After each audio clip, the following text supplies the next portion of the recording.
నామమునకు మహిమ కలుగును గాక. ఆమేన్, ఆమేన్, ఆమేన్. ప్రభునందు ప్రియమైన వారలారా, ఈ దినము బహు ప్రత్యేకమైన దినమయ్యుంది. నాకు చెమట్లు కారుతూ ఉంటే మీరందరూ విసురుకుంటూ ఉన్నారు. ఇది ఆశ్చర్యం, ఎంతో విచారం. అమ్మ మీకా నాకా? మరి సోల్మనయ్య గారు గాల్లో ఫ్యాన్లు పెట్టించాల్సిందిగా మేము కోరుకుంటూ ఉన్నాం. నేను కూడా అర్జెంటుగా ఫ్యాన్ తీసుకొని రమ్మంటే బ్యాటరీలు సర్దుకుంటున్నారు అయ్యగారు. ప్రభునందు ప్రియమైన వారలారా, ఈ దినము క్రైస్తవ చరిత్రలో బహు ప్రత్యేకమైన దినము. ఈ దినము యేసుక్రీస్తు వారి యొక్క ఆరోహణ దినముగా మనకు కనబడుతుంది. యేసు ప్రభు పునరుద్ధానుడై మరణపు ముళ్ళును విరిచి 40 దినములు భూమి మీద సంచరించుచు తన ప్రియులైన వారిని ఆదరించుచు ఈ దినము ప్రభు పునరుద్ధానము నుండి 40వ దినము, ఈ దినము దేవుని సన్నిధానములోనికి వెళ్ళిన దినముగా కనబడుతుంది. అటువంటి ప్రశస్త దినమున మీ మధ్యకు వాక్య సందేశమును అందించడానికి నన్ను ఆహ్వానించిన నా ఆత్మీయ సహోదరుడు రెవరెండ్ డి సోల్మనయ్య గారికి, వేదిక మీద ఉన్నటువంటి ఘనులైన దైవ యాజకులు, నా ప్రియులు, నా ఆత్మీయ తమ్ముడు విశ్వాసయ్య గారికి, మరియు కొందరు పెద్దలకు, కూడి వచ్చిన మీ అందరికీ నా హృదయపూర్వక వందన మరణాతలు. మరణాత మరణాత. చాలా సంతోషము. చిన్న వాక్య వర్తమానాన్ని చూద్దాం. పరిశుద్ధ గ్రంథము నుండి లూకాసు వార్త 24వ అధ్యాయము 50వ వచనమును చూద్దాం. లూకాసు వార్త 24వ అధ్యాయము 50వ వచనము. ఆయన బేతనియ వరకు వారిని తీసుకుని పోయి. చాలా సంతోషం కిషోరయ్య గారు. అమ్మా, మీరంటే నాకు ఇష్టం. మీరందరూ కలిసి చదవాలని కోరుకుంటున్నాను. కలిసి చదువుదామా? దేవుని వాక్యము ఎవరు చదివితే వారికి దీవెన. దీవెన కిషోర్ గారికి ఒక్కరికే ఇద్దామా? మీ అందరికి కావాలా? అమ్మ, మీ అందరికి కావాలా? కిషోర్ గారికి ఒక్కరికేనా? ఈరోజు చెప్పాను, బహు ప్రత్యేకమైన దినం కాబట్టి ఈరోజుటి వర్తమానాన్ని మీ ముందు ఉంచాలని నేను కోరుకుంటున్నాను. కాబట్టి నేను రిఫరెన్స్ చెప్పగానే దీవెన కావాలని కోరుకొనుచున్న వారులారా, మీరు అందరూ కలిసి వాక్యమును చదవాలి. రెడీ? 1 2 3 స్టార్ట్. ఆయన బేతనియ వరకు వారిని తీసుకొని పోయి చేతులెత్తి వారిని ఆశీర్వదించెను. వారిని ఆశీర్వదించుచుండగా ఆయన వారిలో నుండి ప్రత్యేకింపబడి పరలోకమునకు ఆరోహణుడాయను. చాలండి, చిన్న ప్రార్థన చేసుకుందాం. మహాపరిశుద్ధుడా, మహాగణుడా, కృపా సత్య స్వరూపి, నీకు వందనములు. నాయనా, నీవు ఎక్కడ ఉంటే అక్కడ బోధి, కొండ మీద ఉంటే కొండ మీద బోధి, నావలో ఉంటే నావలో బోధి, దేవాలయములో ఉంటే దేవాలయములో బోధే, కడకు కలువరి శిలువపై ఉన్నను అక్కడను బోధయే కనుక అట్టి బోధకుడవు, ప్రధాన యాజకుడవు, నీ దాసుడనైన నేను నిలిచి ఉండగా నన్ను మరుగుపరచండి. ఈ ప్రత్యేక దినమున, ఈ ఆరోహణ దినమున నీ సంఘముతో, సజీవ సంఘ ఆరోహణలో మధ్యాకాశపు మహిమలో ఉండవలసిన నీ ఆత్మీయ సంఘముతో నన్ను మరుగుపరచి మీరు మాట్లాడమని వాక్కయ్యున్న యేసు నామములో బ్రతిమాలు వేడుకొనుచున్నాము తండ్రి, ఆమేన్. మరియు దైవాజ్ఞలున్న పరిశుద్ధ శాస్త్రము జూచి, మరియు దైవాజ్ఞలున్న పరిశుద్ధ శాస్త్రము జూచి, మురియోత్సురే బవళ్ళు స్మరించుచుండు నతడు ధన్యుడు, దేవా మానవుడు ధన్యుడు. మరణాత. చాలా సంతోషం. నా కర్ణ కఠోరమైన గొంతును మీరు భరించాలి. ఎందుకంటే ఇంచుమించు ఈ దినము నేను మాట్లాడుతుంది ఈ 2 వారాల్లో 21వ సభ. 21 చోట్ల విస్తారము, పగలు రాత్రి ప్రసంగాలు చెప్పి గొంతు పోయింది. మాట్లాడతాను కూడా రాట్లా.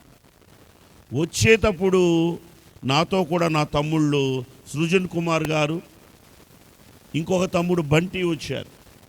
వాళ్ళు కార్ డ్రైవ్ చేస్తుంటే ఇన్ని లవంగాలు నోట్లు వేసుకుని, అన్న మంట పుట్టిద్దా అంటున్నారు.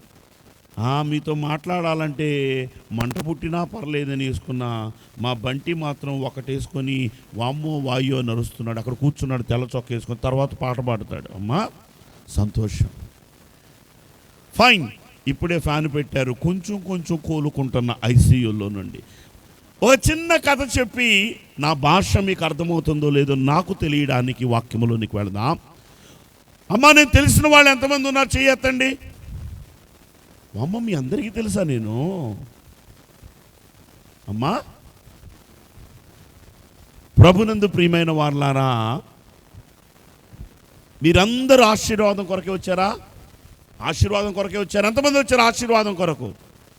ఈ దినము యేసు ప్రభువారు ఆరోహణములో బేతనియ వరకు తన శిష్యులైన వారిని తీసుకొని వెళ్ళి చేతులెత్తి ఆశీర్వదించిన దినం.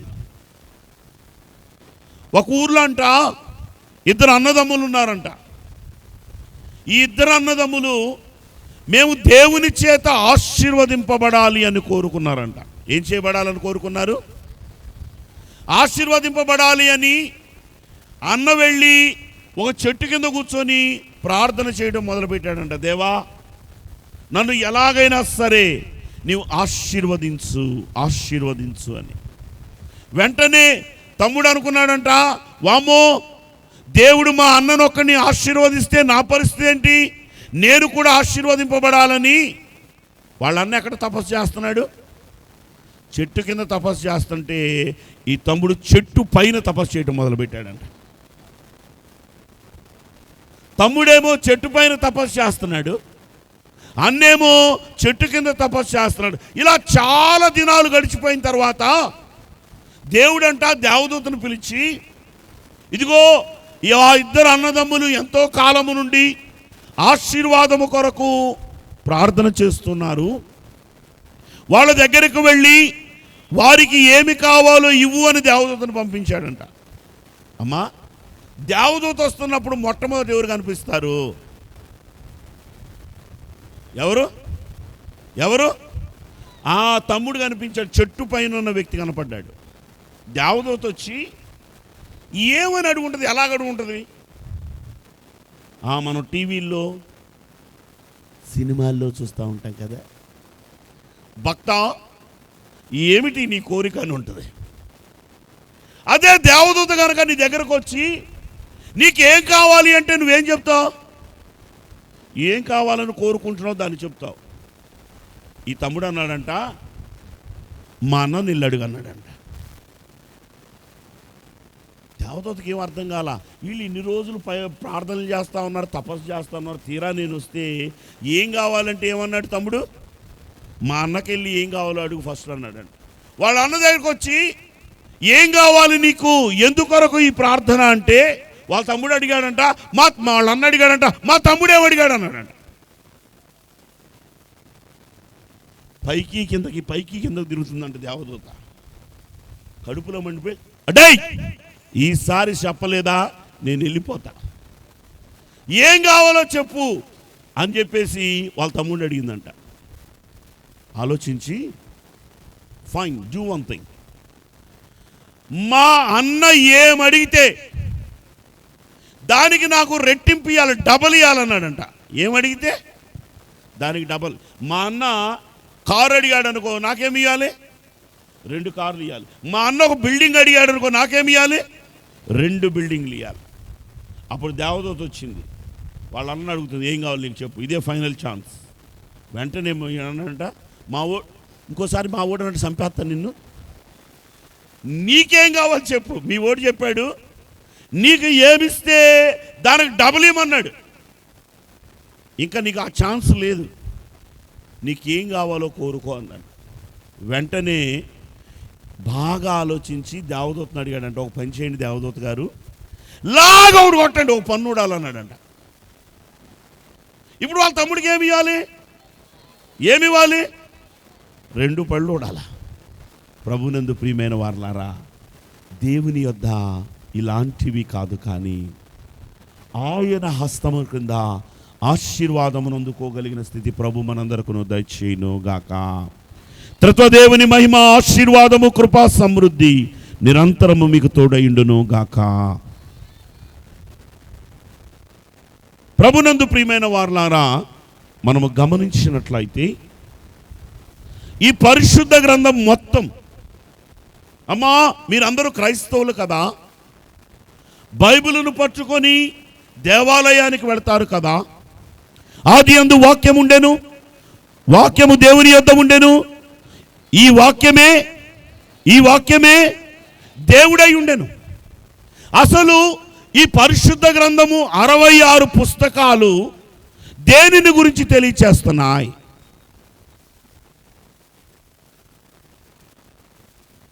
ఎంత భయంకరం! దీన్ని నువ్వు దేవుడు అంటున్నావు, అనుదినము ధ్యానిస్తూ ఉన్నావు, కానీ పరిశుద్ధ గ్రంథము దేనిని ఆధారముగా చేసుకొని రాయబడిందో తెలియటం లేదేమో. యాజ్ పర్ థియోలోజియన్స్, వేదాంత పండితుల యొక్క అభిప్రాయము, బైబిల్ మొత్తము కూడా 7 అంశములను ఆధారముగా చేసుకొని రాయబడింది. దీన్ని ఏమంటారు అంటే 7 pillars ఆఫ్ ది బైబిల్. బైబిలుకు 7 మూల స్తంభాలు. ఒక్కొక్క మాటలో చెప్తాను. 1 ప్రొఫెసీ, ప్రవచనము. మొదటిది ఏంటండి?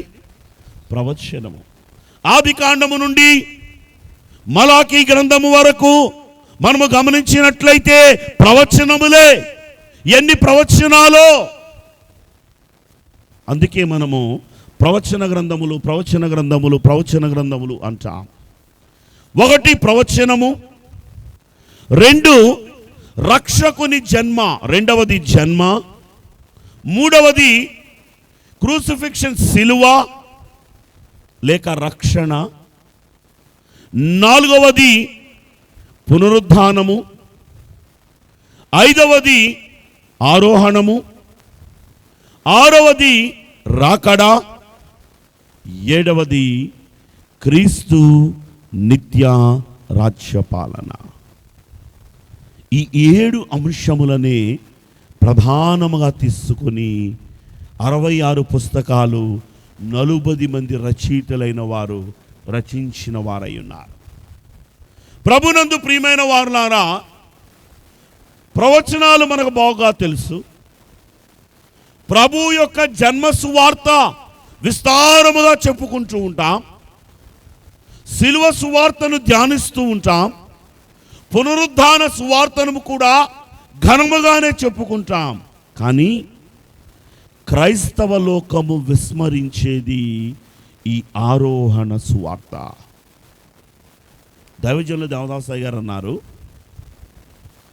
సిలువ లేకుండా పునరుద్ధానము లేదు, పునరుద్ధానము లేకుండా ఆరోహణము లేదు, ఆరోహణము లేకుండా వధువు సంఘ ఆరోహణము లేదు, వధువు సంఘ ఆరోహణము లేకపోతే సింహాసనము లేదు, సింహాసనములో క్రీస్తుతో కూడా కూర్చుండి ఉండాలి అని కోరుకునేవారు ఆరోహణ అంతస్తును ఎరిగిన వారై ఉండాలి.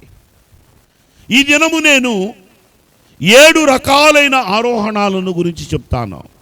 ఒకటి తండ్రి ఆరోహణము. మొదటిది ఏంటండి?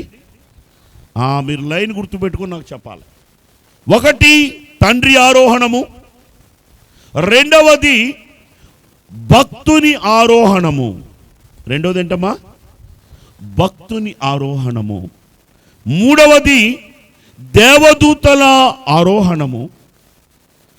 నాలుగవది ప్రవక్త ఆరోహణము. ఐదవది ప్రభు ఆరోహణము. ఆరవది పరిశుద్ధాత్మ ఆరోహణము. ఏడవది సంఘ ఆరోహణము. ఈ దినము ఈ 7 అంశాలను చూపిస్తాను. ప్రభునందు ప్రియమైన వారులారా, చదవబడిన వాక్య భాగములో మనము గమనించిన వారమైతే మరలా చూద్దాం. లూకా సువార్త 24వ అధ్యాయము 50వ వచనం.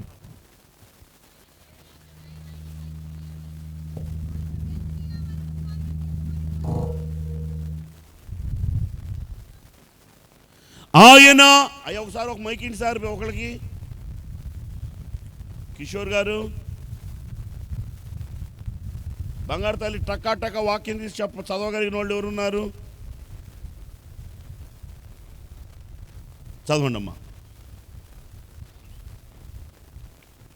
ఆయన బేతనీయ వరకు వారిని తీసుకొని పోయి చేతులెత్తి వారిని ఆశీర్వదించెను. వారిని ఆశీర్వదించుచుండగా ఆయన వారిలో నుండి ప్రత్యేకింపబడి పరలోకమునకు ఆరోహణుడాయను. ప్రభునందు ప్రియమైన వారలారా, ఇది యేసు ప్రభు వారికి, ఆయన శిష్యులైన వారికి, ఆయనను ప్రేమించిన తన యొక్క జనాంగానికి చివరి meeting. It's like A farewell party. ఎవరైనా ఒక పదవి విరమణ చేస్తూ ఉంటే, వారి మధ్య నుండి వెళ్ళిపోతూ ఉంటే, వారి యొక్క జీవితములో ఉన్న అన్ని విషయాలను జ్ఞాపకము చేసుకుంటూ ఉంటారు. ఈ ఆరోహణ ఎలాంటిదంటే అటువంటిదే. ఆయన వారిలో నుండి ప్రత్యేకింపబడి. ఎవరు ఆరోహణము చెందుతారు అంటే ప్రత్యేకింపబడిన వారే ఆరోహణము చెందుతారు. బేతనీయ వరకు తీసుకొని వెళ్ళి ఎక్కడికి తీసుకొని వెళ్ళాడు? ప్రభునందు ప్రియమైన వారలారా, లూకా గారు రాసిన 2వ పుస్తకమైన అపోస్తులుల కార్యములు 1వ అధ్యాయము 12వ వచనములో మనం చూస్తే, ప్రభువారు ఆరోహణ సమయములో తన శిష్యులైన వారిని ఎక్కడికి తీసుకొని వెళ్ళాడు అంటే, అప్పుడు వారు ఒలీవల వనమనబడిన కొండ నుండి యెరూషలేమునకు తిరిగి వెళ్ళిరి. ఆ కొండ యెరూషలేమునకు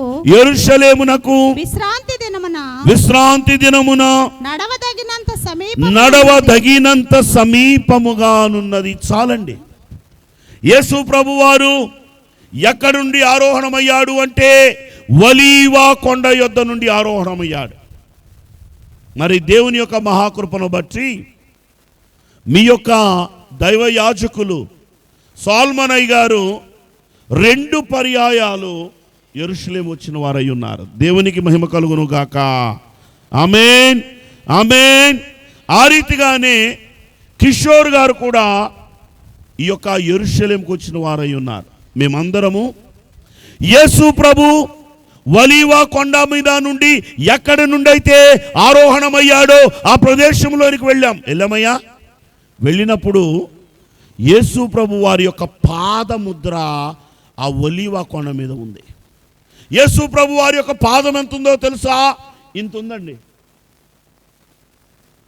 దేవుని యొక్క మహాకృపను బట్టి 23 సార్లు నేను ఆ పాదముద్రను పట్టుకొని ప్రార్థన చేశాను. అంటే ప్రభు నన్ను ఆ యెరూషలేముకి 23 సార్లు తీసుకుని వెళ్ళాడు. అంత మాత్రమే కాదు, దేవుని యొక్క ఉచితమైన కృప, ఆయన యాజకుడుగా ఉండబట్టి ప్రకటన గ్రంథములో ఉన్న 7 సంఘాలు, ఎఫెసు, స్ముర్న, పెర్గము, తుయతైరా, లవోదికయ, 7 సంఘాలకు వెళ్ళగలిగిన స్థితినిచ్చాడు. అంత మాత్రమే కాదు, అపోస్తులుల అందరి సమాధులు, యేసు ప్రభు శిష్యులైన వారి అందరి సమాధులు. ఎగ్జాంపుల్, యోహాను గారి సమాధి ఎఫెస్సులో ఉంది, టర్కీ దేశంలో. పేతురు గారి సమాధి రోమ్లో ఉంది, వాటికన్ సిటీ.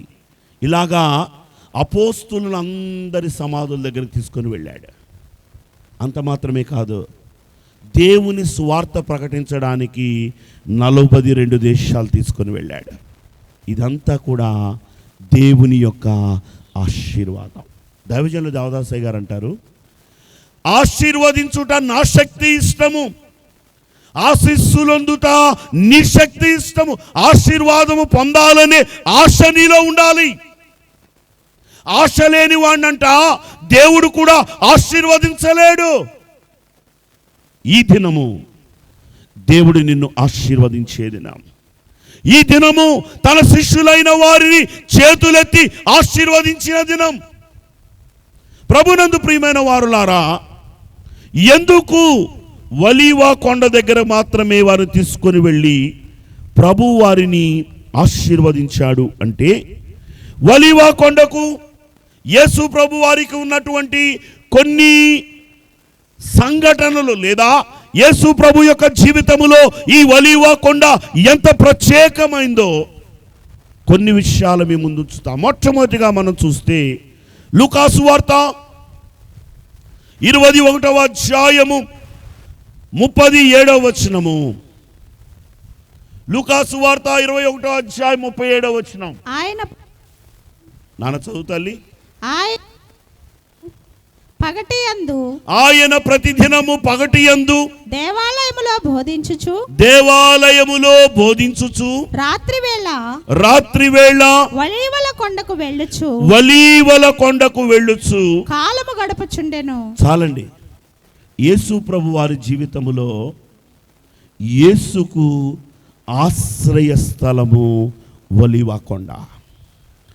ఎవరు ఆశీర్వదింపబడతారు అంటే, నీ హృదయము, నీ గృహము యేసు ప్రభు వారికి ఆశ్రయ స్థలముగా ఉన్నవారు ఆశీర్వదింపబడతారు.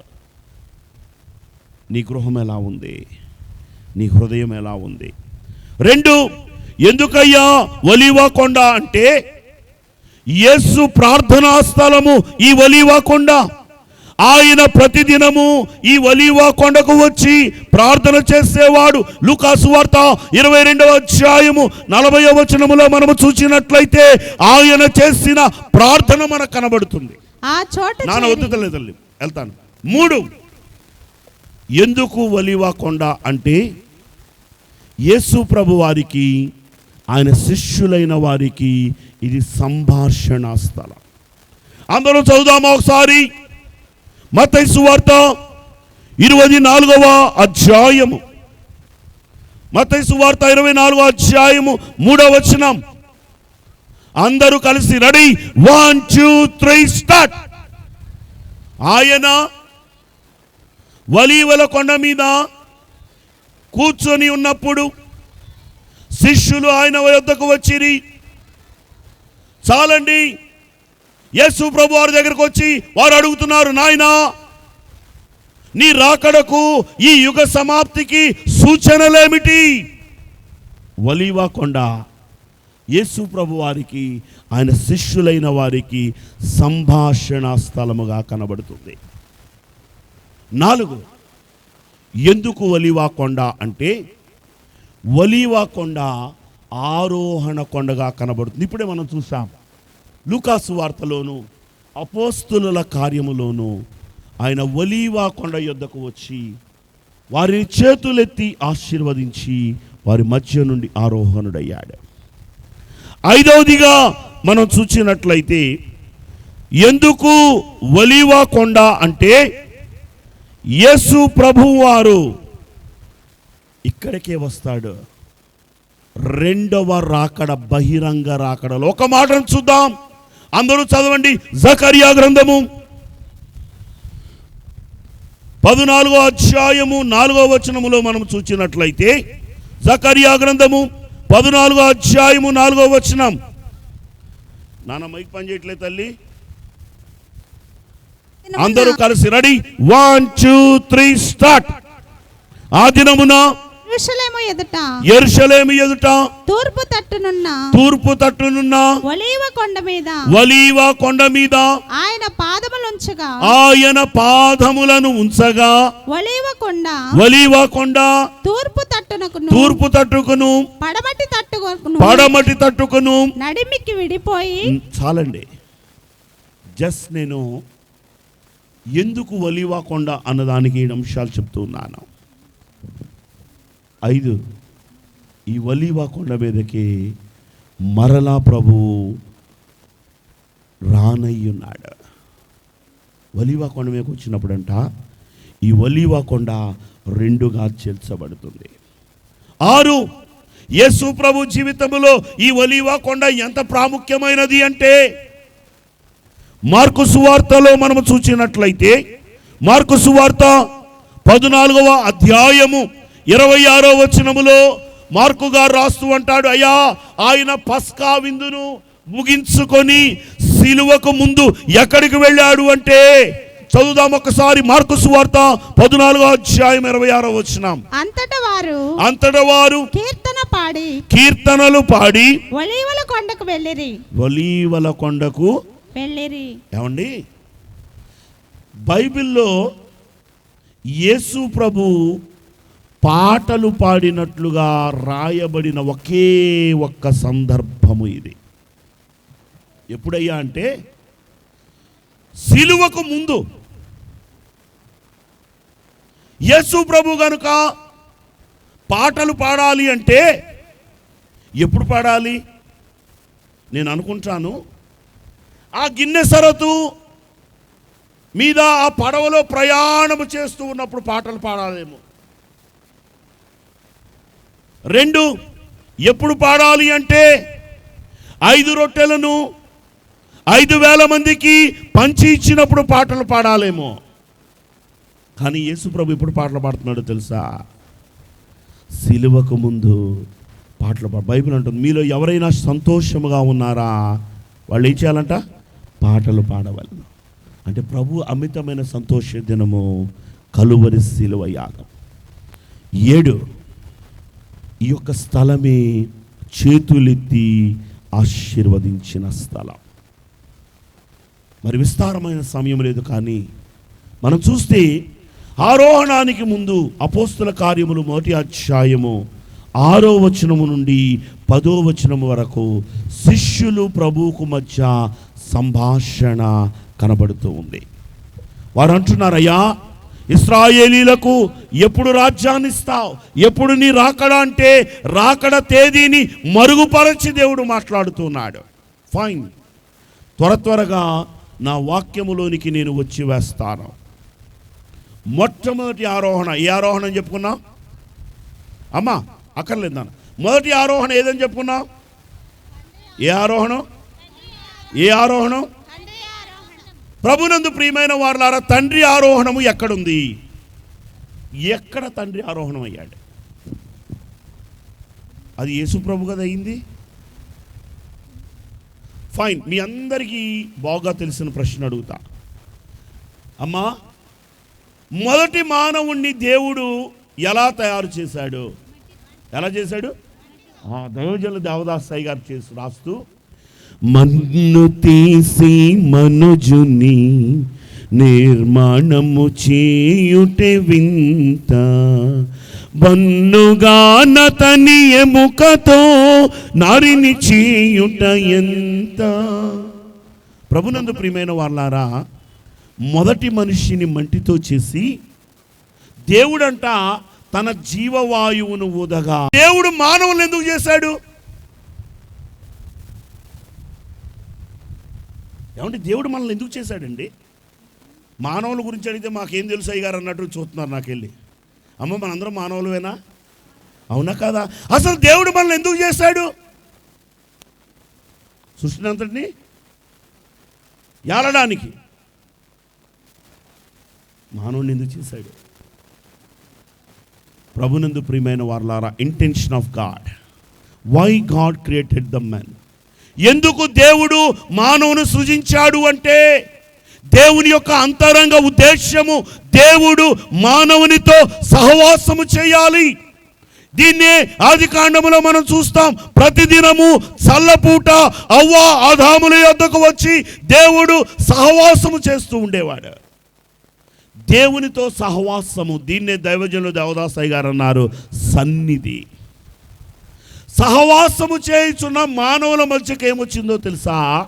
పాపం వచ్చింది. దేవదాసయ్య గారు రాస్తూ, పాపంబో నరులకు, పాపంబో నరులకు పరమాత్ముని మరుగు చేసెను అయ్యయ్యో, పరమాత్ముని మరుగు చేసెను అయ్యయ్యో, పాపులందు చేత, పాపులా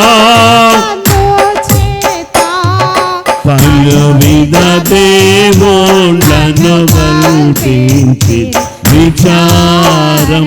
చాలండి. దేవుడు మానవుని సృజించడానికి గల కారణము, మానవులు దేవుడు కలిసి సహవాసము చేయాలి. పాపం వచ్చి మానవుని దేవునికి వేరుగా చేసింది. ఎంత భయంకరమైపోయిందంటే ఆదికాండము 6వ అధ్యాయములో మనము చూచినట్లయితే ఒక భయంకరమైన మాట, లేదా తండ్రి అయిన దేవుని హృదయములో ఉన్న వేదన మనకు కనబడుతుంది. ఆదికాండము 6వ అధ్యాయము 5వ వచనం, నరుల చెడుతనము భూమి మీద గొప్పదనియు, వారి హృదయము యొక్క తలంపులోని ఊహ అంతయు ఎల్లప్పుడు కేవలము చెడ్డదని యెహోవా చూచి తాను భూమి మీద నరులను చేసినందుకు, అందరూ చదవాలి, తాను భూమి మీద నరులను చేసినందుకు యెహోవా సంతాపమునుంది. చాలండి. ఎప్పుడయ్యా తండ్రి ఆరోహణమయ్యాడు అంటే భూమి మీద నరుల పాపము విస్తరించినప్పుడంట తండ్రి అయిన దేవుడు ఆరోహణమయ్యాడు. ఒక మాటను చూద్దాం. దీన్నే కీర్తనాకారుడు రాస్తూ అంటాడు, 47వ సంకీర్తన 5వ వచనములో మనము చూచినట్లయితే ఈ యొక్క తండ్రి ఆరోహణము మనకు కనబడుతూ ఉంది. 47వ సంకీర్తన 5వ వచనం, దేవుడు ఆర్భాటముతో ఆరోహణమాయెను, బూరధ్వనితో యెహోవా ఆరోహణమాయెను. దేవుని కీర్తించుడి, మన రాజును కీర్తించుడి, దేవుడు సర్వభూమికి రాజై ఉన్నాడు. చాలండి. ఎప్పుడయ్యా దేవుడు, తండ్రి అయిన దేవుడు ఆరోహణమయ్యాడు అంటే భూమి మీద పాపము విస్తరించినప్పుడు తండ్రి అయిన దేవుడు ఆరోహణమయ్యాడు. దీన్నే కీర్తనకారుడు రాస్తూ, దేవుడు ఆర్భాటముతో ఆరోహణమాయను. మన పాపాలను బట్టి ఆర్భాటం. సంఘము కూడా ఎలా ఆరోహణం అవుతుంది అంటే, అమ్మ ఎలా ఆరోహణం అవుతుంది? ప్రభు ఎలా వస్తాడు? ప్రకటన గ్రంథంలో అంటాడు, ఇదిగో నేను దొంగ వలె వస్తున్నాను అన్నాడు. తెస్సలోనికీయులకు రాసిన మొదటి పత్రిక 4వ అధ్యాయము 16వ వచనం. తెస్సలోనికీయులకు రాసిన మొదటి పత్రిక 4వ అధ్యాయం 16వ వచనం. ఆర్భాటముతోను ప్రధాన దూత శబ్దముతోను దేవుని బోరతోను. ఆగుదాం.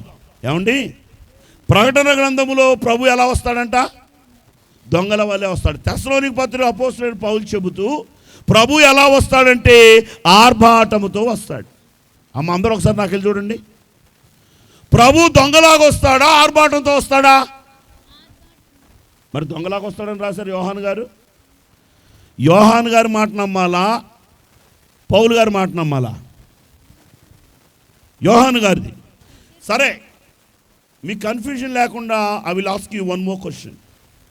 ప్రభు యొక్క మధ్యాకాశపు రాకడ అందరికీ తెలుస్తుందా, కొందరికే తెలుస్తుందా? అందరికా, కొందరికా? అందరికి తెలుస్తుందా? కొందరికే. ఈ కన్ఫ్యూజన్ వద్దు, నా కన్ఫ్యూజన్ మీ దెబ్బకి. అందరికీ తెలుస్తుంది అన్న వాళ్ళు ఒకసారి చేతులు ఎత్తండి. ఇప్పుడు నేను కౌంట్ చేసుకుంటా ఎవరు ఏదన్నది. ప్రభు రాకడ అందరికీ తెలుస్తుంది అన్న వాళ్ళు చేతులు ఎత్తండి. 1 2 3 4. కొందరికే తెలుస్తుంది అన్న వాళ్ళు చేతులు ఎత్తండి. చేతులు ఎత్తలేదు అనుకో, ప్రభువా అసలు నువ్వు వస్తావో రాదో నాకు తెలియదు అన్నటువంటిది వ్యవహారం. అమ్మ, ప్రభు వస్తాడని నమ్ముతున్నారా? అందరికి తెలుసా, కొందరికి తెలుస్తుందా? కొందరికి తెలుస్తుంది. Very clear. ఎందుకంటే రాకడను గురించి రాస్తూ యేసు ప్రభు వారు అనేక ఉదాహరణలు చెప్పారు. 2 తిరగలి విసురుతూ ఉండగా ఒకరు ఎత్తబడతారు. ఏమండి, 2 తిరగలు విసురుతున్నారు. ఒకళ్ళు ఎత్తబడుతుంటే రెండో వాళ్ళు ఏం చేస్తున్నారు? చప్పట్లు కొడతారు. అబ్బాబ్బాబ్బా ఎగురుతుంది అంటుందా? అంటే it's a fraction of seconds. దైవజనులు అన్నారు, ఈ రాకడ ఎంతసేపు అంటే రెప్పపాటు. ఎంతసేపట్లో ఉంటుందంట రాకడ? రెప్పపాటు అంటే కన్ను మూసి మీ ముఖం. రెప్పపాటు అంటే కన్ను మూసి తెరిసే లోపని కాదండి. గంటకి ఎన్ని నిమిషాలు? అబ్బా, గంటకి ఎన్ని నిమిషాలు? 60. కరెక్టే. నిమిషానికి ఎన్ని సెకండ్లు? సెకండ్కి ఎన్ని భాగాలు? ఇప్పుడు చెప్పండి అమ్మ, సెకండ్కి ఎన్ని భాగాలు? రెప్పపాటు అంటే సెకనులో 11వ భాగం. సెకనులో ఒక సెకనుని 100 భాగాలు చేస్తే అందులో 11వ భాగమే రెప్పపాటు. రాకడ కాలం ఎంతసేపు ఉంటుందో తెలుసా? సెకను అనేటప్పుడు సెకన్ అయిపోయిందా? సెకను అనేటప్పటికి సెకన్ అయిపోయింది. అంటే రాకడ ఎంతసేపులో ఉండదంటే సే అనేటప్పుడు సగం ఎత్తుపడిద్దంట. అప్పుడు నువ్వు కనీసం ఎదుటి వాళ్ళు ఎగిరి వెళ్ళేదని చూడగలుగుతావా? లేదండి. అందుకే 2 తిరగలు విసురుతుండగా ఒకరు ఎత్తబడతారు. 2 పొలంలో పనిచేస్తుండగా ఒకరు ఎత్తబడతారు. 2 మంచం మీద పండుకొని ఉండగా. దీంట్లో కూడా ఏముందయ్యా అంటే ఆర్భాటమే ఉంది. నేను చెప్తాను, మరలా దానిలోకి వస్తాను. తండ్రి ఆరోహణం చాలా క్లుప్తంగా చెప్తూ వెళ్తాను. తండ్రి ఆరోహణములో ఆర్భాటం ఉంది, శబ్దం ఉంది, మేఘం ఉంది. ఆయన ఎక్కడికి కొనిపోయాడు, ఎక్కడికి ఆరోహణమయ్యాడు అంటే మేఘముల్లోనికి ఆరోహణమయ్యాడు. విస్తారమైన సమయం లేదు, కానీ తండ్రి పాపాన్ని బట్టి ఆరోహణమై ఎక్కడికి వెళ్ళాడు అంటే ఒక మాటను మీకు చూపిస్తాను. హెస్కేలు గ్రంథము, అందరూ కలిసి బైబిల్ చూడండి. హెస్కేలు గ్రంథము 10వ అధ్యాయము 4వ వచనం. యెహోవా మహిమ కెరూబులపై నుండి ఆరోహణమై మందిరపు గడప దగ్గర దిగి నిలిచెను. చాలండి. దేవుడంట యెహోవా ఆరోహణమాయను, ఆర్భాటముతో యెహోవా ఆరోహణమాయను. ఎక్కడికి ఆరోహణమయ్యాడంటే పరలోకములో నూతన యెరూషలేము మందిరము యొద్దకు ఆరోహణమయ్యాడు. ప్రభునందు ప్రియమైన వారలారా, 2వ ఆరోహణములోనికి వెళదాం. ఏమి లేదు, నా చేతికున్న టైం పరిగెత్తుతూ ఉంది. మీ మేనకూరు సాల్మన్ గారు, మా తమ్ముడి ముద్దుగా మేము మ్యానిక్యూర్ అని పిలుచుకుంటాం.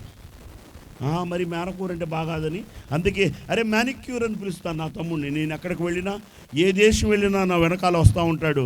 మొన్న ఆగస్ట్ సెప్టెంబర్లో అమెరికా వెళ్ళాను, అమెరికా కెనడా 45 రోజులు. తమ్ముడా వచ్చే అన్న నా కూతురు చూడకుండా ఉండలేను, మా ఆవిడని చూడకుండా అసలే ఉండలేను అన్నాడు. అందుకే వదిలేసి వెళ్ళా, లేకపోతే అమెరికా కూడా తీసుకెళ్ళేవాడిని. ప్రభునందు ప్రియమైన వారలారా, మొదటి ఆరోహణము ఎవరి ఆరోహణం అండి? ఎవరి ఆరోహణము? తండ్రి ఆరోహణం. రెండవ ఆరోహణము ఎవరి ఆరోహణం? ఎవరి భక్తుడు? ఒక మాట చూద్దాం. అపోస్తలుడైన పౌలు హెబ్రీయులకు రాసిన పత్రిక 11వ అధ్యాయము 5వ వచనం.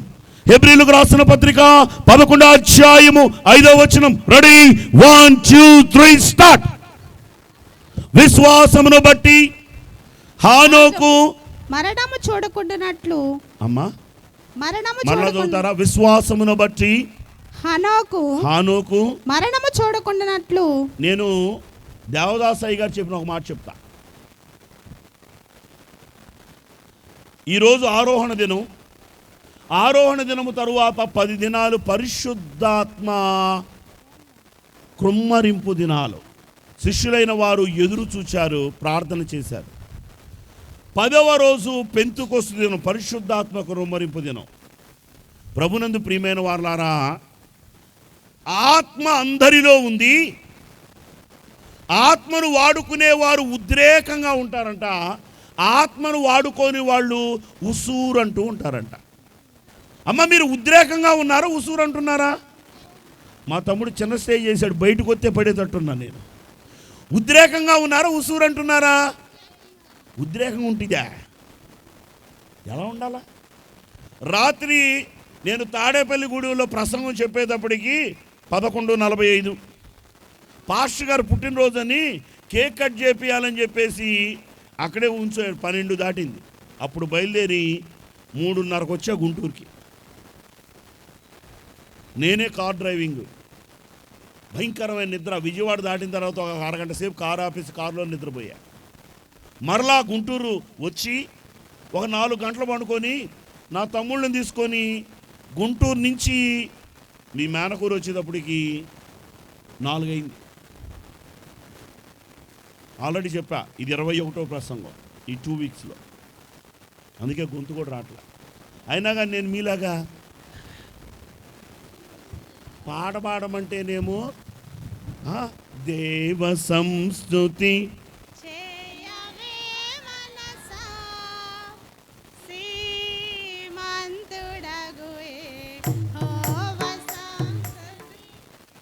మైకు లేకుండా పాడండి. ఇంతమంది ఉన్నారు, మీరు పాట పాడితే ఎక్కడ దాకా వినపడాలి తెలుసా? పరలోకం దాకా వినపడాలా. నాకేం పట్టింది లేని పాడుతుంటే కొంతమంది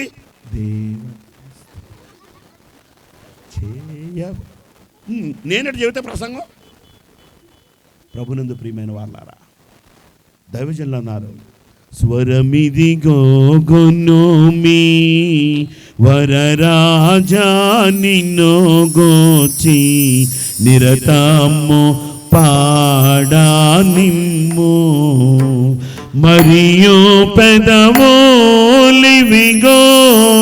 మహనీయమైనా. నీవు దేవుణ్ణి నీ స్వరమెత్తి స్తుతించాలి. వాక్యం చదవమంటే నోట్లో చదవకుండా ఉపయోగమే లేదు. దైవజనులు దేవదాసయ్య గారు అన్నారంట, గుడికి వచ్చేటప్పుడంట గుర్రాల్లాగా రావాలంట. ఎలాగ రావాలి? గుర్రాలు రావాలి. అంటే గుర్రం దేనికి సూచన? వేగం. 9ంటికి గుడి అనుకో, ఎన్నింటికి వస్తావు నువ్వు? నిజం చెప్పే, అబద్ధం ఆడకూడదు. ప్రభువు దూతలు పరిశుద్ధులు మన మధ్య ఉన్నారు. ఎన్నింటికి వస్తావు నువ్వు? 9ంటికి గుడి అంటే 11ంటికి వస్తావు. అవునా? గుళ్ళోకి వచ్చిన తర్వాత అంట గొర్రెల్లాగా వినాలంట. వాక్యం చెప్తుంటే ఎలాగ వినాలి? దేవుని స్తుతించేటప్పుడు గాడిదల్లాగా పాడాలంట. నువ్వు ఎస్పి బాలసుబ్రహ్మణ్యం, పి సుశీల అవ్వక్కర్లేదు దేవునికి. నీ హృదయ అంతరంగములో ఉండి దేవుని స్తుతిస్తే చాలు. ఫైన్, మరలా వాక్యంలోకి వద్దాం. రెండవదిగా మనం చూస్తే భక్తుని ఆరోహణము. ఎవరి భక్తుడు అంటే మరలా చదువుదాం. హెబ్రీయులకు రాసిన పత్రిక 11వ అధ్యాయం 5వ వచనం త్వరగా. విశ్వాసమును బట్టి హానోకు మరణమును చూడకుండా కొనిపోబడెను. అతడు కొనిపోబడక మునుపు దేవునికి ఇష్టడై ఉండెనని సాక్ష్యము పొందెను. ప్రభునందు ప్రియమైన వారలారా, మనం చూస్తే రెండవ వ్యక్తి ఎవరయ్యా అంటే హానోకు విశ్వాసమును బట్టి మరణమును చూడకుండా దేవుని యొద్దకు కొనిపోబడ్డాడు, ఆరోహణమయ్యాడు. ఆరోహణము అవ్వకముందు ఇతడు దేవునికి ఇష్టుడు అని దేవుని చేత పిలువబడ్డాడు. ఒకసారి ఇంకొక మాట, హానోకు జీవితంలో ఉన్న 2 భాగాలు చూపిస్తాను. ఆదికాండము 5వ అధ్యాయము 21వ వచనం. ఆదికాండము 5వ అధ్యాయం 21వ వచనం. అందరం కలిసి చదువుదామా? Ready, 1 2 3 start. హానోకు 65 ఏండ్లు బ్రతికి మెతూషలను కనెను. హానోకు మెతూషలను కనిన తరువాత 300 ఏండ్లు దేవునితో నడుచుచు కుమారులను. చాలండి. ఏమండి, హానోకు జీవితంలో దెర్ ఇస్ 2 పార్ట్స్. 65 సంవత్సరాలు మనలానే ఉన్నాడు, ఆచార క్రైస్తవుడు. గుడికి వెళ్తున్నాడు ఆదివారం, తరువాత మరలా ఆదివారమే. కొంతమంది ఉంటారు బైబిలు గుళ్ళో జిప్పేస్తే మరలా జిప్పు తీసేది ఎప్పుడయ్యా అంటే మరలా గుళ్ళోనే. అవునా కాదా? ఈయన కూడా అంతే ఉన్నాడు. 65 ఏళ్ళు సాధారణముగా లోకముతో కలిసిపోయి ఉన్నాడు. బైబిల్లో రాయబడిన మాటే, హానోకంట కుమారుడు కలిగాడు. ఎవరు ఆ కుమారుడు అంటే హానోకు మెతూషలను కనిన తరువాత 300 ఏండ్లు దేవునితో నడిచాడు. కుమారుడు పుట్టినప్పుడు ఏం జరిగింది? కుమారుడు పుట్టక ముందు లోకములో అందరితో సమానముగా ఉన్న హానోకు కుమారుడు పుట్టగానే దేవునితో కలిసి అలా నడవగలిగాడు. ఏం జరిగింది హానోకు జీవితంలో? ప్రతి మానవుని జీవితంలో ఖచ్చితంగా వచ్చేది మరణము. మరణం అన్నదే హానోకు జీవితంలో లేకుండా హానోకు ఎలా కొనిపోబడ్డాడు? ఏమీ లేదండి. హానోకంట మెతూషలను కనగానే అమితమైన ఆనందముతో ఉన్నప్పుడు పరలోకములో నుండి హానోకుకు ఒక స్వరం వినపడిందంట. హానోకు, నీవు కనిన కుమారుని బట్టి అమితంగా ఆనందించకు. ఇంకా కొంచెము కాలములో దేవుడు ఈ సమస్త సృష్టిని పాపమును బట్టి నాశనము చేయబోతూ ఉన్నాడు. వెంటనే హానోకంట కన్నీటితో ప్రార్థన చేశాడంట, అయ్యా, నాకు లేక ఒక కుమారుడు పుడితే అప్పుడే ఆ కుమారుని చంపేస్తావా? ఎంత కన్నీరు కార్చుంటాడు. అప్పుడు దేవుడు వాగ్దానం చేశాడంట, నీ కుమారుడు బ్రతికి ఉన్నంత కాలము అంతము రాదు. నీ కుమారుడు బ్రతికి ఉన్నంత కాలము అంతము రాదు. అందుకే అతనికి ఏమని పేరు పెట్టాడు అంటే మెతూషల. మెతూషల అనగా అర్థము ఇతడు బ్రతికి ఉన్నంత కాలము అంతము రాదు. బైబిల్లో అత్యధిక సంవత్సరములు బ్రతికిన వాడు మెతూషలానే. ఆ భయముతో ఎక్కడ దేవుడు ఇచ్చిన వాగ్దానాన్ని మార్చుతాడే అన్న భయముతో హానోకంతా అనుదినము దేవునితో నడవడం ప్రారంభించాడంట. దేవదాసాయి గారు చెబుతూ హానోకు గురించి ఒక కథ చెప్పారు. రోజు హానోకు దగ్గర దేవుడు వచ్చేవాడంట. హానోకు దేవుడు ఇరువురు కలిసి ప్రయాణం చేస్తూ వెళ్ళేవాళ్ళంట. కొంత దూరం వెళ్ళిన తర్వాత హానోకు అనేవాడంట, అయ్యా మా ఇల్లు దాటి చాలా దూరం వచ్చాం, మా ఇంటికి వెళతా ప్రభు అనేవాడంట. అలా ఒకరోజు ప్రభు హానోకు దగ్గరకు వచ్చాడు. హానోకు ప్రభుతో నడుచుకుంటూ వెళుతూనే ఉన్నాడు. ఎంత దూరం వెళ్ళారో తెలీదు. వెనక్కి తిరిగి చూచి, హానోకు అయ్యా మా ఇంటి నుంచి చాలా దూరం వచ్చాము అంటే ప్రభు అన్నాడంట, మీ ఇంటి నుంచి దూరంగా వచ్చి నా ఇంటికి దగ్గరగా వచ్చావు, ఒక్కసారి నా ఇంటికి రా హానోకు అన్నాడంట. హానోకు దేవుని ఇంటిలోనికి వెళ్ళాడు. దేవుని ఇంటిలోకి వెళ్ళిన హానోకుని దేవుడు అడిగాడంట, హానోకు నా ఇంటికి వచ్చిన నీవు నీ ఇంటికి వెళతావా అని. హానోకు అన్నాడంట, అయ్యా నా ఇంటిలో ఉన్నప్పుడు నీ ఇంటిని గురించిన ఆసక్తి కలిగింది, నీ ఇంటికి వచ్చిన తరువాత నా ఇంటిని మరిపింపచేసింది, నేను ఇక్కడే ఉంటా ప్రభు అన్నాడంట. గట్టిగా చప్పట్లు కొడదా. ప్రభునందు ప్రియమైన వాళ్ళారా, హానోకు దేవునితో నడిచాడు. దేవుడు అతనిని తీసుకుని వెళ్ళాడు కనుక అతడు లేకపోయాను. రెండవ ఆరోహణము భక్తుని ఆరోహణం. చాలా క్లుప్తంగా చెప్తానండి, ఇక్కడి నుంచి ఒక్కొక్క మాటలో చెప్తూ వెళతా. మొదటి ఆరోహణం ఏ ఆరోహణం అని చెప్పుకున్నాం? మొదటి ఆరోహణం ఎవరిది? రెండవ ఆరోహణం భక్తుని ఆరోహణం. మూడవ ఆరోహణం దేవదూతల ఆరోహణం. నాకు తెలిసి దీన్ని మీ అందరూ చెబుతారు అనుకున్నాం, మీ అందరికీ బాగా తెలుసు. ఏమంటే దేవదూతలు ఎక్కడ ఆరోహణం చెందారు? వామ్మో, నేను అందరూ మీరు టకాటకా చెప్పేస్తారేమో అనుకున్నాను. ఒక మాట చూద్దాం. ఆదికాండములో మనము చూచినట్లయితే, ఆదికాండము 28వ అధ్యాయము 12వ వచనం అందరం కలిసి చదువుదాం. ఆదికాండము 28వ అధ్యాయం 12వ వచనం. Ready, 1 2 3 start. అప్పుడు అతడు ఒక కల కనెను. యాకోబు పారిపోతూ ఈ రాత్రి నా ప్రాణము దక్కితే చాలు అని ఒక రాతిని తన తలగడగా చేసుకొని ఒక కలగన్నాడు. చదువుతల్లి. అందులో ఒక నిచ్చెన భూమి మీద నిలపబడి ఉండెను. దాని కొన ఆకాశమునంటెను. దాని మీద దేవదూతలు ఎక్కుచు దిగుచు నుండిరి. చాలండి, ఇది చాలా పెద్ద వృత్తాంతం, కానీ 2 నిమిషాల్లో చెప్తా. ఆదికాండము అమ్మ ఎన్ని అధ్యాయాలు ఆదికాండంలో? ఓసారి అందరూ తలపైకి లేపండి, నాకెళ్ళి చూడండి. ఆదికాండంలో ఎన్ని అధ్యాయాలు? 50 అధ్యాయాలు. ఆదికాండము సమరీ ఏంటి?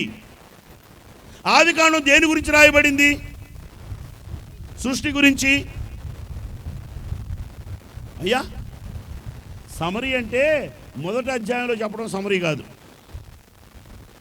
ఎగ్జాంపుల్, ఎక్సోడస్, నిర్గమాకాండం ఉందనుకోండి. What is the summary of exodus? నిర్గమాకాండం సమరీ ఏంటి అంటే, ఇశ్రాయేలీల పాపమును బట్టి బానిసత్వములో ఉన్న ఇశ్రాయేలీల కొరకు దేవుడు చేసిన అద్భుతాలు, గాడ్ ఈజ్ రిడీమర్, దేవుని విమోచన.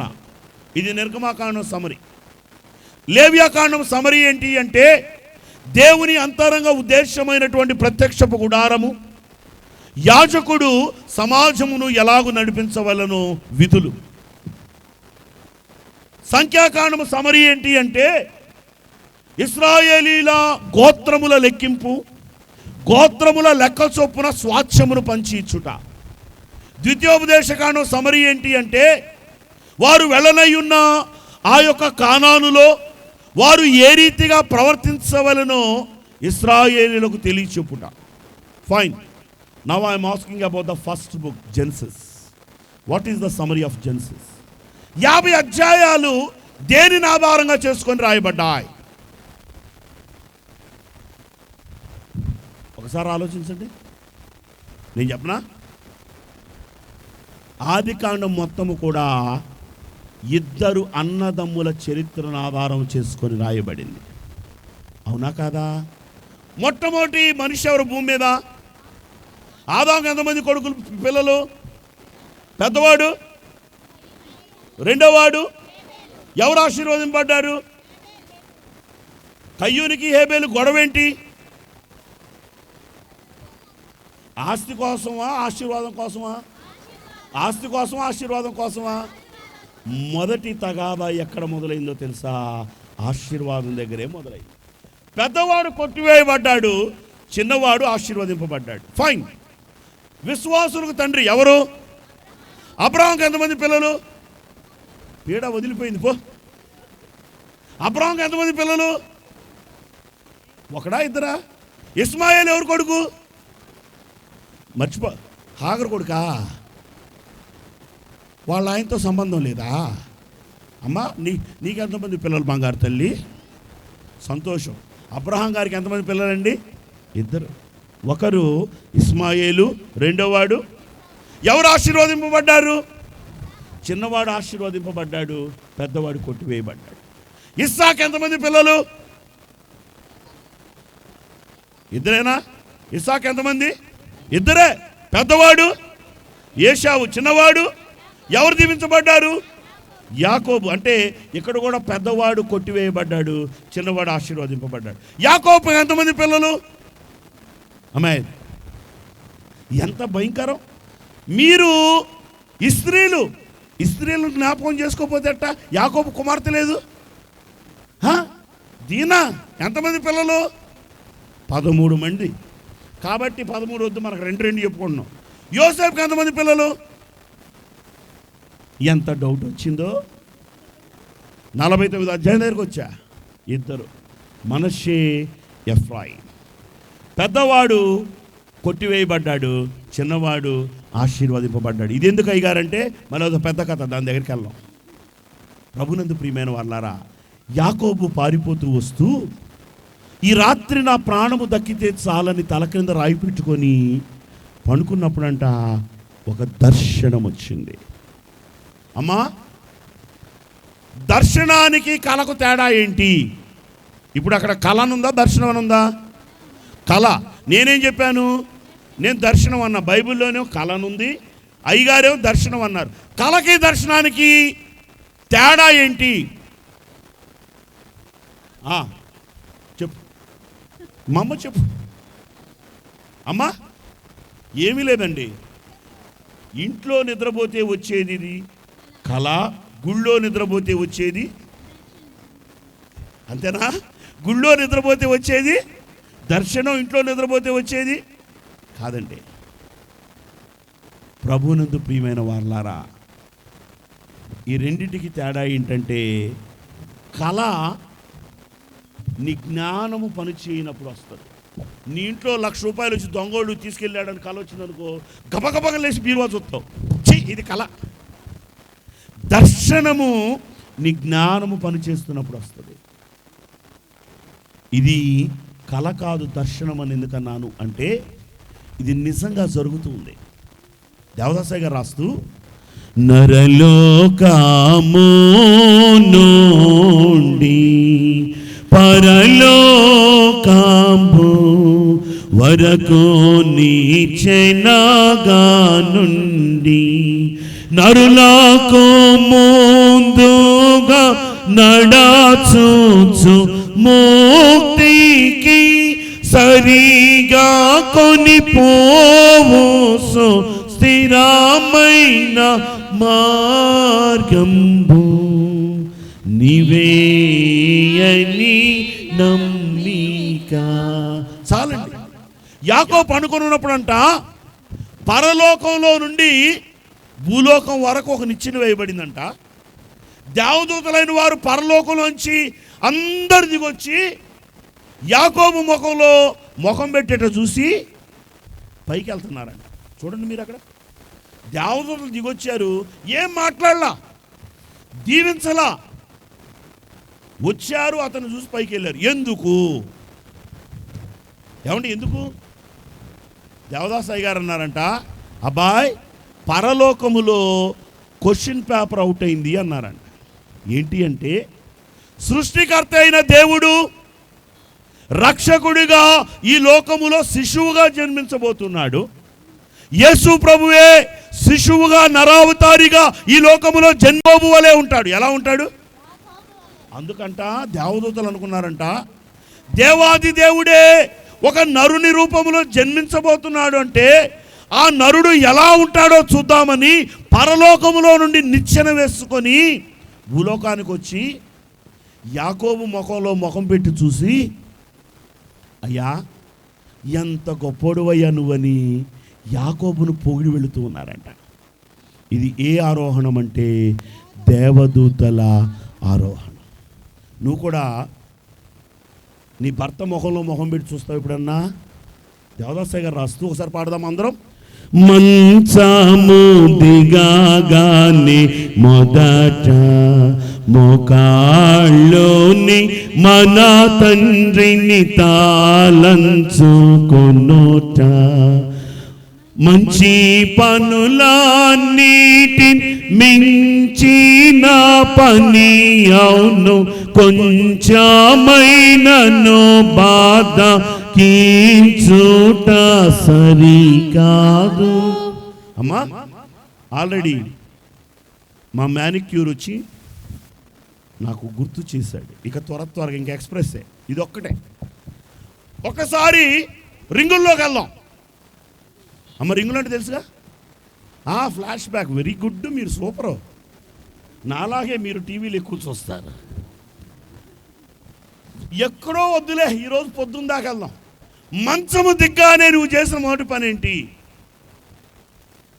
నిజం చెప్పండి. దేవుడు ఉన్నాడు. ఇదొక అబద్ధం. అబద్ధాల మీద అబద్ధాలు ఆడుకుంటూ వెళ్తే పుట్టగతులు ఉండవు పుణ్యానికి. అమ్మా, మంచం దిగ్గానే నువ్వు చేసిన పని ఏంటి? బాత్రూంలోకి వెళ్ళావా? బెడ్ కాఫీ, లేదంటే సెల్ ఫోన్ తీసుకొని మెసేజ్లు ఏమైనా వచ్చి నేను వాట్సాప్ చూసావా? ఇది ఒక భయంకర రోగం అయిపోయింది. కళ్ళు తెరవగానే ప్రార్థన కీర్తనే లేదు, ఓ సెల్ ఫోన్ తీసుకోవడం అచ్చంగా తిట్టుకుండే ఉంటుంది అది కదా. కొంతమంది ఉంటారు, మంచం దిగ్గానే మా ఆయన ముఖం చూస్తే మంచిదని వాడు ముఖంలో ముఖం పెట్టి వాడు ఉన్నాడు పోయాడు మంచిది. కొంతమంది నా కూతురు ముఖం చూస్తే మంచిది. కొంతమంది ఉంటారు ఆ తాలిబొట్టు దండం తీసుకొని మంచం దిగ్గానే కళ్ళు తెరవగానే దాన్ని తీసి పటా పటా కలకేసి కొట్టుకుంటూ ఉంటారు. మంచిదే. దేవుడు అంటున్నాడు, ఈ మంచి పనులన్నింటినీ మించిన పని ఏంటో తెలుసా? మోకరించి ప్రార్థన చేయడం. ఏమని ప్రార్థన చేయాలి? ఏమంటే మంచం దిగ్గానే ఏమని ప్రార్థన చేయాలి? మొదటి ప్రార్థన, దేవా నాకు కుప్పి లప్పి ప్రభువానే, నా కూతురికి కట్నం ఇయ్యని అల్లుడిని దే ప్రభువా, నా కొడుకు మాత్రం ₹1,00,00,000 కట్నం ఇచ్చే కోడలను దే ప్రభువానే. ఏం ప్రార్థన చేయాలి? దైవజనులు దేవదాసయ్య గారు అన్నారు, నీ మొదటి ప్రార్థన అంట, దేవా నాకు క్షేమము నివ్వు అని ప్రార్థన చేయాలంట. ఏం ప్రార్థన చేయాలి? క్షేమము. క్షేమము లేకపోతే ఎన్ని కోట్లున్నా సున్నా. సంతోషం. వాక్యంలోనికి వెళ్తాను. మొదటి ఆరోహణం. ఏ ఆరోహణం చెప్పుకున్నాం? రెండవ ఆరోహణం.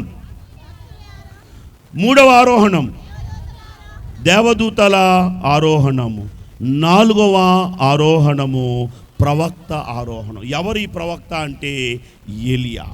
ప్రభునందు ప్రియమైన వారులారా, ఒకే ఒక మాటను చూపిస్తాను, చాలా త్వరగా 10 నిమిషాల్లో వాక్యాన్ని ముగింపు చేస్తాను.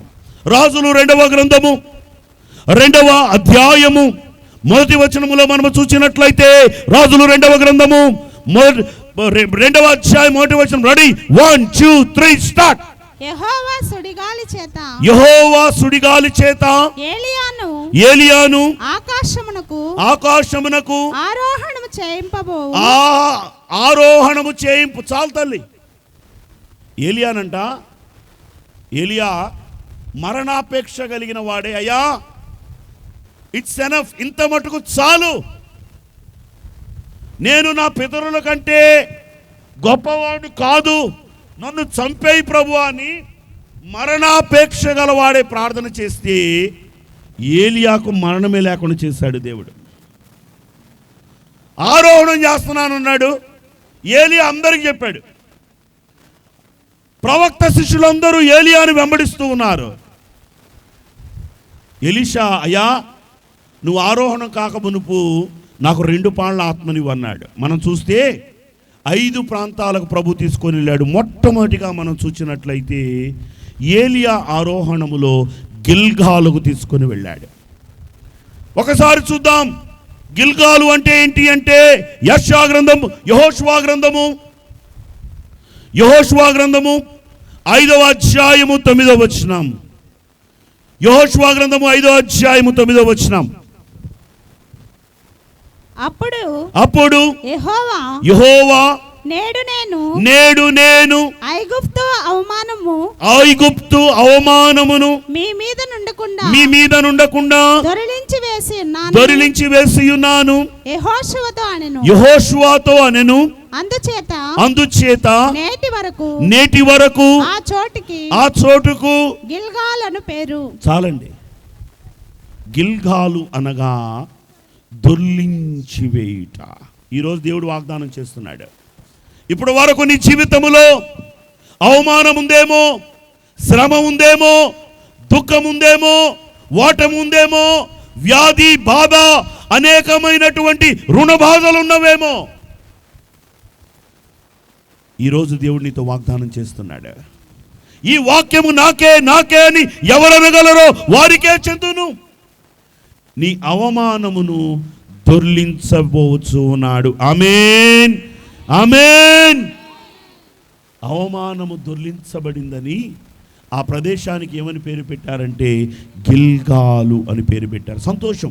మరి అధికంగా సమయం లేదు కాబట్టి కేవలం ప్లేసెస్ చెప్పి వెళ్తారు. రెండవది బేతేలు, సెకండ్ మజిలీ. బేతేలు అనగా అర్థము ఆరాధన. మూడవది యెరికో. యెరికో అనగా సందిగ్ధము. నాలుగవది యోర్దాను. యోర్దాను అనగా మరణము. ఐదవది యోర్దాను అద్దరి. ఇక్కడి నుంచి అక్కడికి వెళ్ళమన్నాడు. యోర్దాను అద్దరికి వెళ్ళినప్పుడు అగ్నిరథాలు వచ్చి సుడిగాలి చేత ఏలియానంట అలా పైకి తీసుకుని వెళ్ళాయంట. అగ్నిరథాలు మధ్య ఆకాశంలో ఆగితే ఈ యొక్క సుడిగాలి ద్వారా ఏలియా అలా ఎగురుకుంటూ వెళ్ళి అగ్నిరథాలలో ఆరోహణమయ్యాడు.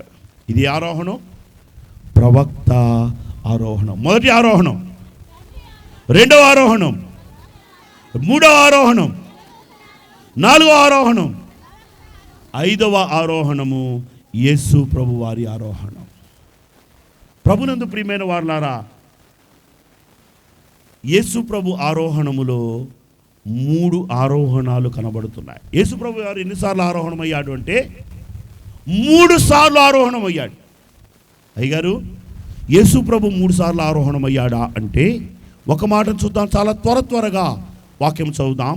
అపోస్తలుడైన పౌలు ఎఫెసీయులకు రాసిన పత్రిక 4వ అధ్యాయము 8వ వచనములో మనం చూస్తే, ఎఫెసీయులకు రాసిన పత్రిక 4వ అధ్యాయం 8వ వచనం. అందుచేత ఆయన ఆరోహణమైనప్పుడు చెరను చెరగా పట్టుకొని పోయి మనుష్యులకు ఈవులను అనుగ్రహించునని. చాలండి.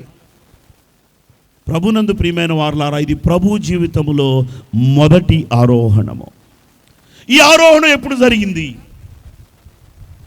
ఎప్పుడు జరిగింది అంటే ప్రభు శిలువలో జరిగింది. ఎప్పుడు జరిగిందండి?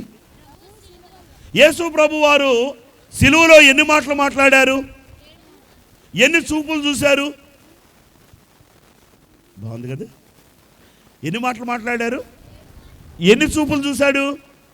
దేవదాసయ్య గారు అన్నారు, యేసు ప్రభు అంట ఆ శిలువలో ఉండి 5 చూపులు చూశారంట. ఎన్ని చూపులు? మొదటి చూపు, మొదటి మాట ఏంటి? తండ్రి వీరేమి చేయుచున్నారో ఎరుగరు గనుక క్షమించమని నా ప్రియ స్వరమే. మొదటి చూపు ముందు చూశాడంట. ముందు చూసి తండ్రి, వీరేమి చేస్తున్నారో వీరు ఎరుగరు గనుక వీరిని క్షమించు. ఇది మొదటి చూపు. రెండో చూపు, ఎడు చూశాడు? ఏ దొంగ? కుడి పక్కకు చూశాడా, ఎడం పక్కకు చూశాడా? ఆలోచించండి మాయ్. కుడి పక్క, ఎడం పక్క, రెండు పక్కలకు చూశాడు. వీడితో మాట్లాడలా, ఇద్దరితో మాట్లాడాడుగా. రెండవ చూపు రెండు ప్రక్కలకు చూశాడు. మూడో చూపు ఎటు చూశాడు? కిందకు చూశాడు. మొదటి చూపు ముందుకు చూశాడు, రెండో చూపు పక్కలకు చూశాడు, మూడో చూపు కిందకు చూశాడు, నాలుగో చూపు, నాలుగో మాట ఏంటండి? ఏలీ ఏలీ లామా సబక్తా, నా దేవా నా దేవా నా చెయ్యెందుకు విడిచితివి? ప్రభు చెయ్యి తండ్రి విడవగానే దేవుని యొక్క ఆత్మ అంట పాతాళములోనికి వెళ్ళిందంట.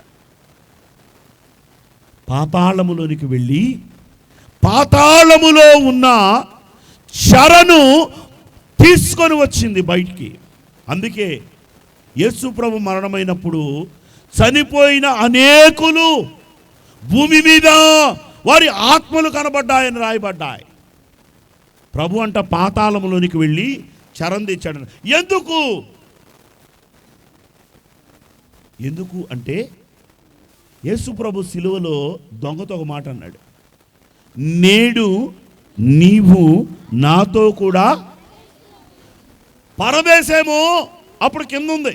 ఈ పరదేశకున్న పేరేంటయ్యా అంటే ఆత్మల లోకము, అబ్రహాము రొమ్ము, మృతుల లోకము, చెర. పరిశుద్ధులై చనిపోతేనేమో చెరలోనికి వెళ్తారు, పాపము చేసి చనిపోతేనేమో హేడస్సులోకి వెళ్తారు. ఈ రెండు విభాగాలు, ఈ రెండింటి మధ్య ఒక పెద్ద అగాధం ఉంది. ప్రభు అన్నాడు, నీవు నాతో కూడా అంటే తండ్రి ఏమో సింహాసనం దగ్గరికి వెళ్ళాలి, చెరేమో కింద ఉంది, దొంగ ఇప్పుడు ఆడికి వెళ్ళాలంటే కిందకి వెళ్ళాలి. అప్పుడు నాతో కూడా అవ్వదు. అందుకే ప్రభు ఏం చేశాడయ్యా అంటే చెరను చెరగా తీసుకొని వచ్చాడు. ఇది మొదటి ఆరోహణము. అందుకే 5వ మాటలు అంటాడు, ఇదిగో నేను దప్పిగొనుచున్నాను. ప్రభు దప్పికొంటాడా? సమరయ స్త్రీ దగ్గరికి వచ్చినప్పుడు జీవజలాన్ని నేనిచ్చు నీళ్లు తాగితే వాడు ఎన్నడు. మరి దప్పికొనని దేవుడు తానెందుకు దప్పికొన్నాడంటే ఆత్మల లోకములోనికి వెళ్ళినప్పుడంట ఆత్మలతో పోరాటము జరిగిందంట. ఇది మొదటి ఆరోహణ. రెండవ ఆరోహణ ఎప్పుడు జరిగింది అంటే ప్రభు పునరుద్ధానుడయ్యాడు. పునరుద్ధానుడైన ప్రభువుని మొట్టమొదటి చూసింది ఎవరు? అమ్మా మార్త కూడా వచ్చిందా? మొట్టమొదటి చూసింది ఎవరు? మగ్దలేని మరియానా, కావలివారా? మగ్దలేని మరియా? కావలివారు కాదా? ప్రభునందు ప్రియమైన వారులారా, మరియ సమాధి దగ్గరికి ఎందుకు వచ్చిందంటే దేవుని మీద భక్తితో కాదు. కావలివారు ప్రభువుని ఎవరో ఎత్తుకొని పోయారంటే ఆ మాట నిజమో కాదో తెలుసుకోవడానికి యోహాను సువార్త 20వ అధ్యాయములో పెందల కడ ఇంకనూ చీకటిగా ఉండగానే పరిగెత్తుకొని వచ్చింది. ప్రభు కనపడలా. వెంటనే పేతురు యోహాను దగ్గరికి వెళ్ళి ప్రభువుని ఎవరో ఎత్తుకొని పోయారంది. మీరు చదవండి ఒకసారి. వారు తీసుకొని వచ్చింది. తర్వాత దేవదూత కనపడింది, నా ప్రభువుని ఎవరో ఎత్తుకొని వెళ్ళారు, ఎక్కడ ఉంచారో చెప్పు, నేను ఎత్తుకుపోతానంది. మరలా ప్రభువే వచ్చాడు. నా ప్రభువుని ఎవరు ఎత్తుకొని పోయారు అంటే వెంటనే ప్రభు ఏమన్నాడు? మరియా. ఏమన్నాడు? ప్రభు అన్నాడంట మరియా అని ఉంటాడా? ఏమని ఉంటాడండి? మరియా అని ఉంటాడా? మరియా అని ఉంటాడా? కడుపులో మండిపోయింది ప్రభువుకి. అసత్య ప్రచారం చేస్తుంటే గద్దించాడంట. అప్పుడు మరియా ఆయన పట్టుకోబోతే, నేను ఇంకా తండ్రి యొద్దకు వెళ్ళలేదు, నన్ను నీవు ముట్టుకొనవద్దన్నాడు. కానీ మత్తయి సువార్త చివరి అధ్యాయములో స్త్రీలైన వారు సుగంధ ద్రవ్యాలు తీసుకొని వచ్చినప్పుడు వారు ఆయన పాదములకు మ్రొక్కి వారు ముట్టుకున్నారు. మరి మగ్దలేని మరిని ఎందుకు ముట్టుకొని లేదు, స్త్రీలను ఎందుకు ముట్టుకొనిచ్చాడు అంటే తండ్రి దగ్గరికి వెళ్ళొచ్చాడు. ఇది 2వ ఆరోహణం. 3వ ఆరోహణం ఎప్పుడయ్యా అంటే ఈ దినమే 40వ రోజు 3వ ఆరోహణం. నా సమయం అయిపోయింది. ఎన్ని ఆరోహణాలు చెప్పుకున్నాం? మొదటి ఆరోహణం, రెండో ఆరోహణం, మూడో ఆరోహణం, నాలుగో ఆరోహణం, ప్రవక్త, ఐదో ఆరోహణం, ప్రభు ఆరోహణం, ఆరవ ఆరోహణము పరిశుద్ధాత్మ ఆరోహణం. ప్రభునందు ప్రియమైన వాళ్ళారా, పెంతెకొస్తు దినమున పరిశుద్ధాత్ముడు ఈ భూమి మీదకి వచ్చాడు. పరిశుద్ధాత్మ చేసే పనేంటి? ఒకే ఒక్క మాటను చదివించి ముగింపు చేస్తాను. ప్రభునందు ప్రియమైన వారులారా, పరిశుద్ధాత్ముడు చేసే పని ఏంటి అంటే, యోహాను సువార్త 16వ అధ్యాయము 8వ వచనం. అందరం చదువుదామా? యోహాను సువార్త 16వ అధ్యాయము 8వ వచనం. Ready, 1 2 3 start. ఆయన వచ్చి పాపమును గూర్చి నీతిని గూర్చి తీర్పును గూర్చి లోకమును ఒప్పింపచేయును. చాలండి. పరిశుద్ధాత్ముడు చేసే పని పాపమును గూర్చి నీతిని గూర్చి తీర్పును గూర్చి లోకమును ఒప్పింపజేస్తాడు. మనందరూ దేవుని మందిరంలోకి వెళ్తాం. వెళ్ళగానే చేసే ప్రార్థన ఏంటి? దేవా నేను. ఏమని చేస్తాం? దేవా నేను కదా.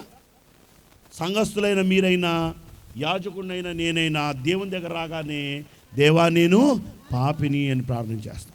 రోడ్డు మీద కనపడ్డావు, హాయ్ పాపి హౌ ఆర్ యు అన్నాను అనుకో, ఎవడరా నువ్వు నన్ను పట్టుకొని పాపి అంటావా? మరి నువ్వేగా గుళ్ళోకి రాగానే దేవా నేను పాపినన్నావు. పరిశుద్ధాత్మ ఇదేనండి, ఒప్పింప చేస్తాడు.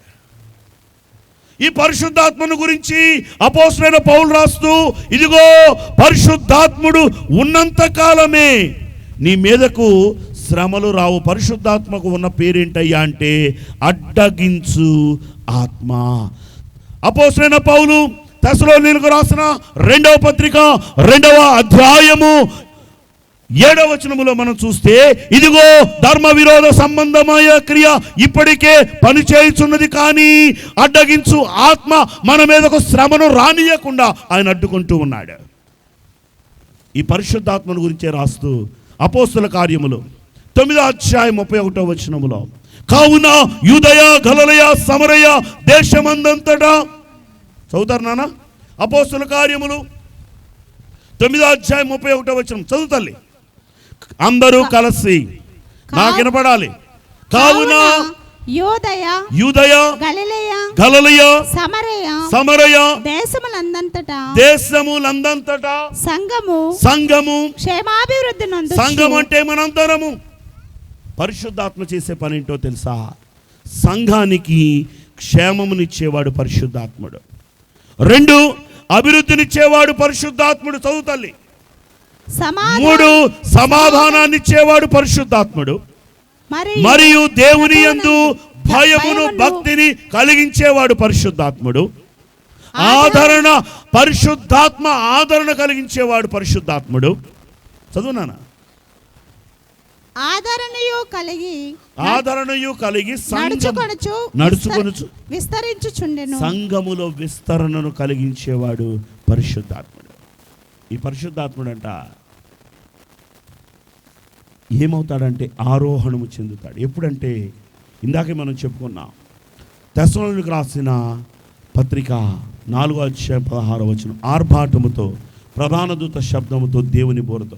ముందు పరిశుద్ధాత్మ ఆరోహణం చెందుతాడా? సంఘం ఆరోహణం చెందుతుందా? పరిశుద్ధాత్ముడేనండి. దైవజనులు దేవదాసయ్య గారు అన్నారు, పరిశుద్ధాత్ముడంట ఆరోహణమవుతూ లోతు కాలములో తడువు చేయుచున్న లోతును ఏ రీతిగా అయితే దేవదూతలైన వారు చెయ్యి పట్టుకొని లాక్కొని వెళ్ళారో, ఆర్భాటముతో మధ్యాకాశములో దేవాది దేవుడు దిగి వచ్చినప్పుడంట పరిశుద్ధాత్ముడు ఆరోహణమవుతూ సిద్ధపడిన వారి హస్తమును, సంఘము యొక్క హస్తమును తీసుకొని ఆరోహణమవుతాడు. పరిశుద్ధాత్మ ఆరోహణము 6, సంఘారోహణము 7. ప్రభునందు ప్రియమైన వారలారా, దైవజనులు దేవదాసయ్య గారు రాస్తూ అంటారు, యేసు నీ కొరకే రాగోరెను, యేసు నీ కొరకే రానుండెను, యేసు నీ కొరకే రానున్న ప్రభు. ఆయన రావాలనుకుంటుంది, వస్తుంది, రాబోతుంది నీ కొరకే. నా తండ్రి ఇంట అనేక నివాసములు కలవు, లేని ఎడల నేను మీతో కూడా చెప్పుదును, నేనుండు స్థలములో మీరు ఉండులాగున మరలా వచ్చి నేను మిమ్మల్ని తీసుకొని వెళతాను. దేవుడు నీ కొరకు వస్తుంటే ఆరోహణము చెందవలసిన నీవు ఆగిపోయేవారిగా కనబడుతున్నావేమో. 7వది సంఘారోహణ.